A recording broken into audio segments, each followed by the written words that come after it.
But would you look at that? It's your favorite tier list, not Tuesday. Welcome, folks. Today we're going to take a look at the tier list for set 8. This was probably one of my least favorite sets in Zero in a long time.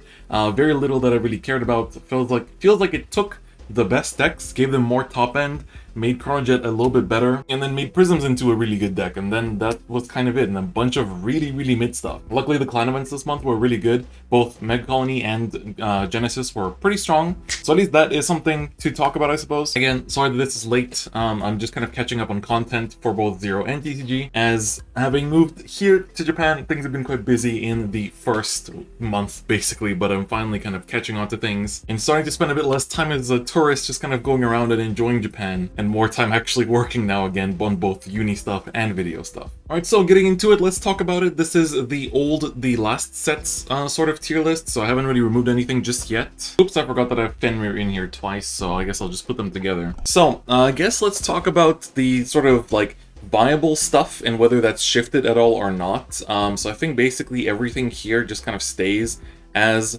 viable. Like, I guess some stuff is, I'm gonna start putting stuff into unrepresented that I think just needs to go, that I think isn't really worth talking about in the future as well. So like, nobody really plays Sank. Claret is also just kind of evaporated. Eradicators aren't really showing up much at this point either. Same goes for Leopold. Same goes for Deleters. And I guess these decks you still see sometimes, but really rarely. Like Nubatam honestly is just kind of extinct as well after the sort of Fighters Collection hype died down. These decks still come up sometimes, believe it or not, but I do believe that they still remain in that sort of struggle street area. Rising, I think, can be put here. I have faced it a couple times now. It's like a decent deck, I guess. Like, it's a combo deck that, when you compare it to all the other combo decks that exist, which is literally this entire meta, is all just combo decks. Outside of like Asha, I suppose, and like Blade Master. But when everything is combo decks, when you have a combo deck that does everything for like higher cost and like bigger investment and like bigger hurdles to get over, you know, surprise, surprise, it's not going to be as good. Then looking at the things in highly competitive, I think Gurgwit I'm actually going to push up here to one of the best decks, because we also had the Zero Championships spring. You guys can check out the VOD, it's up on YouTube. And a lot of people brought Gurgwit actually. I think Gurgwit was brought as much as Night Rose, if I'm not mistaken. So the deck is honestly really strong, has a lot of like really good finishing strides, just overall good G-Zone lineup now. Gets even better in set 9, by the way. And on top of that, just, you know, it has removal, it has cycling, it has, you know, just so many good things going into it that I think Gurgwit deserves to be at the top. Not the, like, you know, probably on the lower end of the best decks, but I think it is really good. Gallop, I actually think I would rate a bit higher. I finally finished this deck last month, and I've been playing with it quite a bit. And honestly, it is pretty damn good. I think it's honestly like around here somewhere. So I'd bump it up just a little bit. Brawlers are still very strong. Sharad is also very strong. I'd even maybe put them a bit higher, to be honest. I think the Legend just sort of goes with Blade Master at this point. Like, Blade Master plays the Legend very often, but the Legend as a deck itself is not as good, I think. Like, the package is there, but you really want to play Blade Master for all the extra that you get out of it. Revengers are here. Revengers did get some extra support very soon in set 9, so it's going to be quite exciting, but it's going to be more so like Raging form than RPBA. Harry's still a very good combo deck. Silverthorns, I think, do fall off a little bit. I think Harry players just got better, and Harry was represented quite highly at the Zero Championship 2. Chaos is still a deck that just randomly claps certain decks that have no business of being clapped like that. Celestials have really fallen off. Like, Celestials just don't keep up with the meta anymore. The meta is very fast, and Celestials are quite slow at what they need to do, and in general, just like, these decks in general just not doing as hot.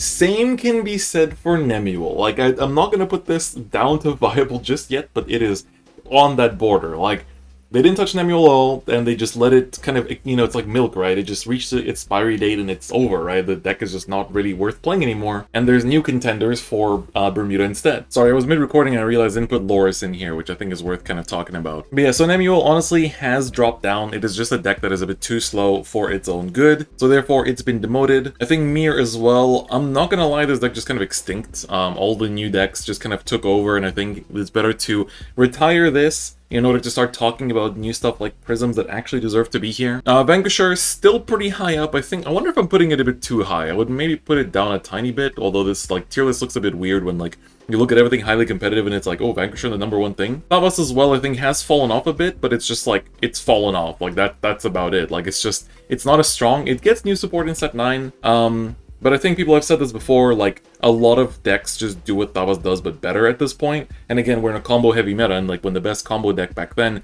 gets, you know, outshined by other combo decks, that's just how it's gonna be. And now we kind of start moving on to things that got support in this, like, dual mega set for set 8. And so the first thing that got support in this dual mega set is Chronojet, of course. So Chronojet got Chronojet G and a lot of the ZTB support, and a lot of good Time Leap support, Gear Groovy as well, things like that.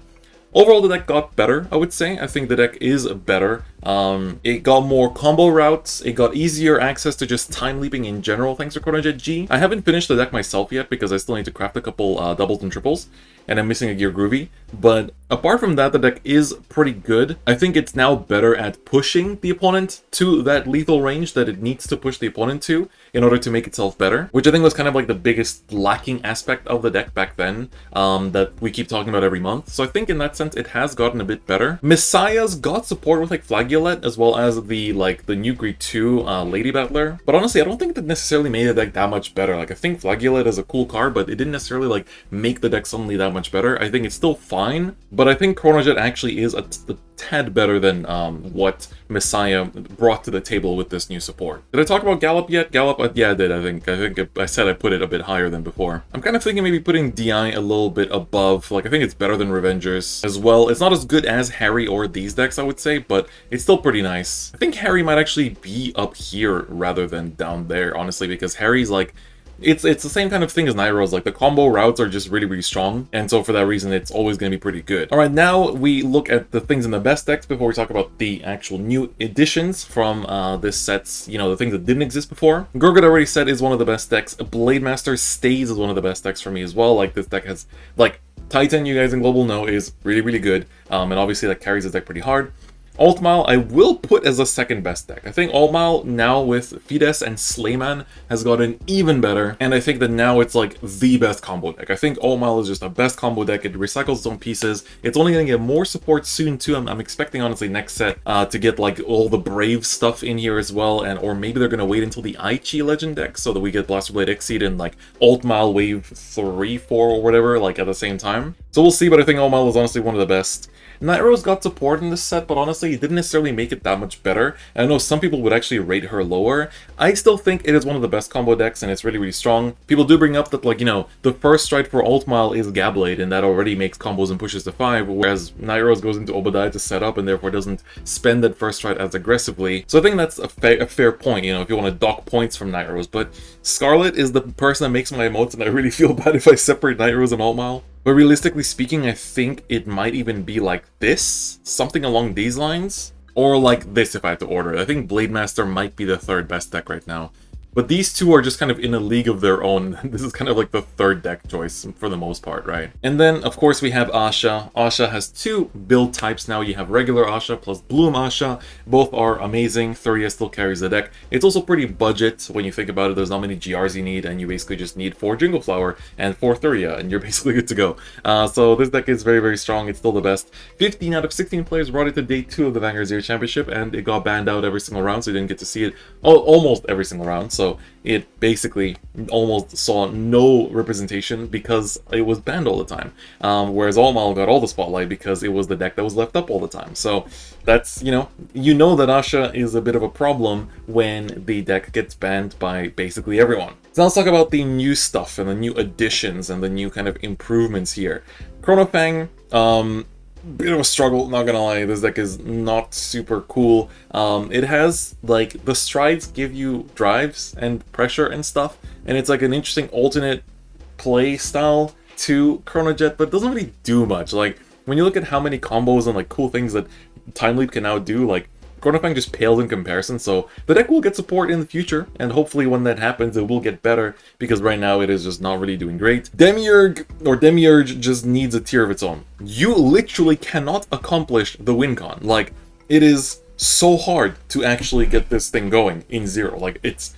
How did they not test this? Did they not proof it? Like, this deck is genuinely sad. Like, I think it's going to be removed in the next tier list because it's just like, this deck is, it's sad. Like, I really love the art. I always love Obari Sensei's art, but unfortunately it's just not it. This deck just doesn't do anything. Like, it's just really not worth playing, and that's all I can really tell you. Then we have Prisms. Prisms are basically the best of the Bermuda decks right now, I would say, because it is fast, it is a combo heavy deck, and it has really big explosive power that you can't really avoid, because in order to win, you eventually have to give your opponent 4. And the moment you give your opponent 4, they have the Sunshine Bear into Bear Break Ride into Labrador game plan, where they attack you a bajillion times, reset their speakers in order to attack even more, and that combo doesn't really use much CB either, and therefore this deck is really, really, really good. I think it's like, it was represented quite a lot during the Zero Championship, and for that reason I think Prisms are just really good. So if you have your old Prism parts like Labradors and all that kind of stuff, you will use them now. So make sure you make use of that. But keep in mind, this deck does play, you know, you need Olivia's, you need the Sunshine Bear like twice, and then luckily the Labrador Stride is a triple rare, so at least it's not as hard to build, I suppose, but still, it is a little bit GR City because you do need Olivia's too. So I personally am not building this. I did pull like one of this Stride from like the pre-purchase of set 9 GR like confirmed pit pack, but I don't really feel like spending my GR mats on building Bermuda when I don't really enjoy playing Bermuda itself like Ange.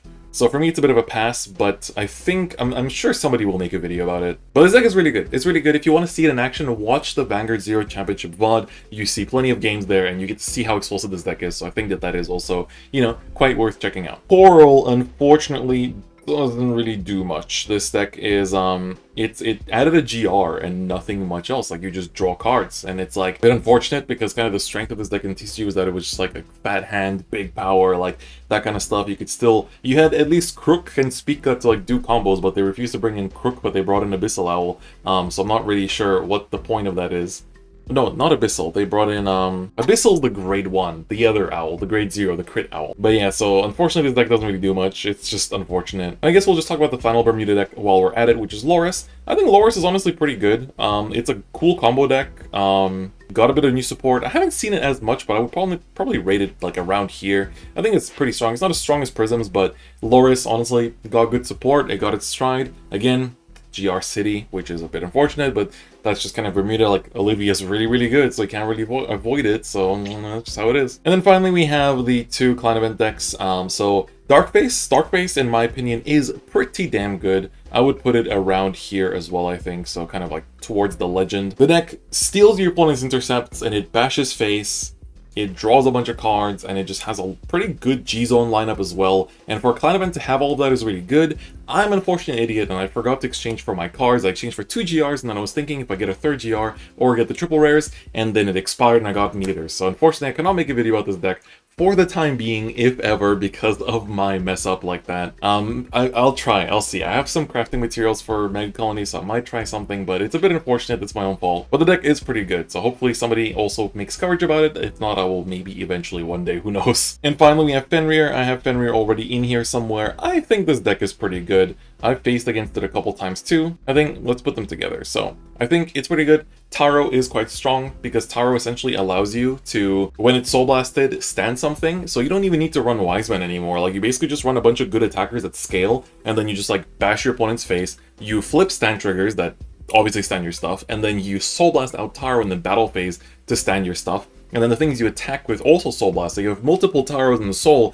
you can re-stand the thing that is attacking, and that way you just bash your opponent. So I've been killed first Stride by Genesis just because they can do a really sick combo turn. So for that reason, I think Fenrir is pretty good. Like, honestly, this deck requires quite a lot of setup. Maybe even put it a bit higher, to be honest. I think I'm being a bit too harsh on these decks when I look at, like, I'm putting them, like, I guess it is just under Brawlers. I think Revengers need to go lower, to be honest. That's my problem here.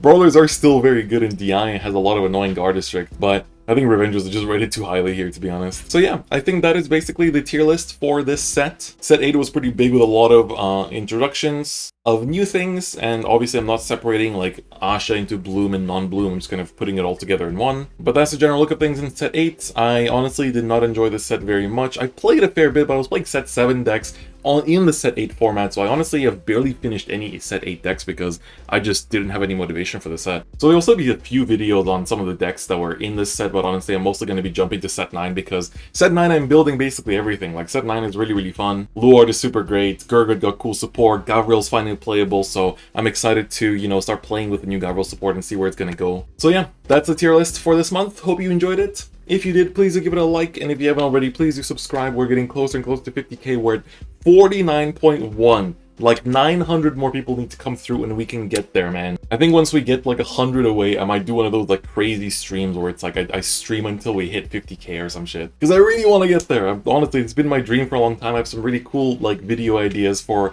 like a celebration video. So please, I beg for your support. Anyway, on that note, that's going to be it for me today. Thanks so much for watching, and I'll see you guys next time. Bye-bye.